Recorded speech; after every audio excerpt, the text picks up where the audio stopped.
Maybe. Maybe. Hey, everybody. It's Marriage Monday. Whoop, whoop. Sorry we're coming to you late. Let me tag Matt in this. Matt teaches on Monday nights, so sometimes we get started a little late. We need to maybe plan a little better. Figure it out. Yeah. So I put out a poll this week. Hey, Caitlin. So I put out a poll this week about which topic we were going to talk about, and the vote actually ended up being 50-50. So, which is funny. Marriage Monday, 50-50. Yeah. So tonight we are going to talk about gift giving, and next week we will talk about separate bank accounts. So give me a 1. Do me a favor, drop a 1 below if your choice was gift giving. Drop a 2 below if your choice was separate bank accounts. So, gift giving. I am the type of person that really doesn't care. We're very role reversed in our relationship. I can vouch for that. Yeah. So, I'm sorry, Caitlin. We'll get to your subject next week. Heather, we will get to yours next week. So, I'm the type of person like Mother's Day, birthdays, definitely Valentine's Day. I'm like, that is such a pointless holiday. So I don't really care. And Matt is the complete opposite. Like, he wants to go all out for every little holiday. And I mean, I can understand like birthdays and Christmas, but for my birthday, like, you know, I'm just like, oh, whatever, I don't really care. And Matt's like, I want you to plan the whole time, and like, I don't want to have to choose anything. And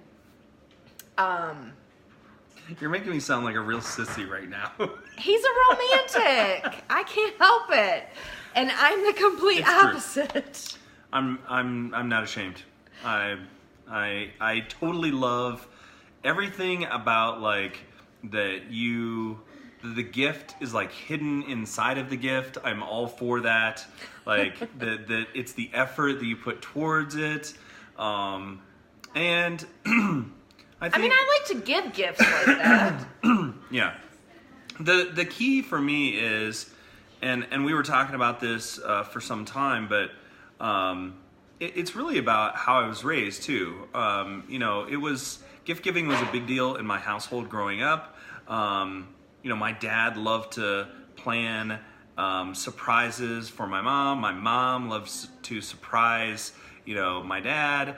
They both love to surprise us. You know, so I hate surprises. big gift giving, and even like, you know, some people grow up and they're like, oh, well, you know, I usually got like a small gift for my birthday, or maybe a card with some money or whatever. You know, my parents were like all out and, you know, loved giving multiple gifts for our birthdays and hosting big birthday parties. And Christmas was a big deal with his family. And anniversaries. Valentine's Day, Easter. Yeah. Let's see.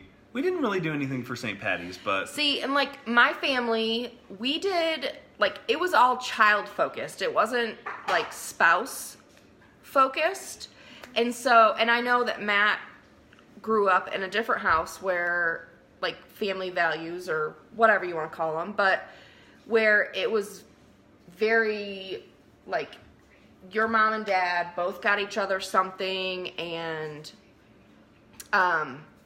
I guess my upbringing, I would say, was more child focused, like Easter and Valentine's Day and stuff like that. We got gifts, but I don't really remember my parents getting each other stuff. And so I don't know, that's just, I think that needs to be recognized in your relationship, because that way you know a starting point of where to begin with kind of correcting the problem, and also understanding where your spouse is coming from. Yeah, it's important to have empathy, that you like have that background information, that you understand where they're coming from, and not to just discount it. And then also to like bring your stories together and make something new. Yeah. You know, for Christmas, one of the things that I loved about their gift giving sort of routine and sort of legacy was this idea of, on Christmas Eve, they all, their parents usually got them like a gift of pajamas before, Christmas. And I always thought that was really cool, like a really fun thing. So make sure you bring your ideas together and make, your own, kind of ideas and bring it together as a couple. The other thing is, go ahead. What were you going to say? Well, what? 5 love languages? Yes. Okay. Yeah, so if you have not read the book, The 5 Love Languages, we would highly recommend that, because it outlines what your spouse loves to receive. And it may not be gifts. Some people may be gift giving. Others may be like acts of service. And mine is acts of service. And so I was trying to constantly give Matt acts of service, and that's not his love language. And so it's basically, in the book, it explains like, if you're trying to speak a different language to your spouse, because that's the language that you speak, they're not getting it. And so it's super important to know what your spouse's love language is, because that way you know how to give to them in the best way. And also, one of the 5 love languages is gift giving. So, it's important that you especially you guys out there, don't just assume that. I think the classic kind of Hollywood man, just gives cool gifts. And Kristen could care less about, getting like the next amazing piece of jewelry or, things like that. She really likes, doing things together and together. She likes doing things together. She likes doing things together, and so giving gifts isn't the most important thing. Yeah. It's not the top of the list. So don't just assume, guys, that planning some elaborate thing or saving for months for this amazing new diamond or whatever is the thing that you should do. Yeah. Sometimes your wife wants just a carefully... They want a night out at a hotel hotel by themselves. That's what they want, people. Sometimes they want that carefully planned night out without you. Exactly. So that's an idea for a gift. So, kind of going off of that, both spouses, because I have to do this with Matt, because I'm not, I love to give gifts that mean something, that are meaningful, that that he's wanted and he hasn't bought for himself. I think as we get older, we kind of just get into this habit of, if we want it, we just get it. But we have to stop that, because that really undermines the other person's ability to serve you. Well, and it undermines your relationship, because it's you're not special anymore, Sorry, you're just gonna go get it anyway. But really listening for cues from your spouse. Trying to think of an example. Just if your husband says oh man, I really like these, running shoes, and that would really motivate me to run. And it may be 3 months down the road, but you get him the running shoes, or...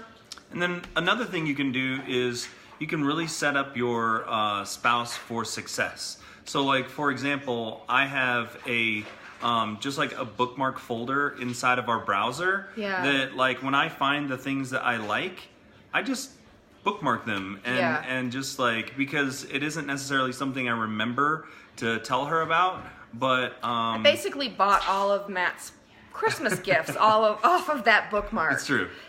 So like I know that a lot of times it's women that have trouble, like their husband is terrible at gift giving. They just go out and buy random stuff. And so wives, I would suggest that you do what Matt does.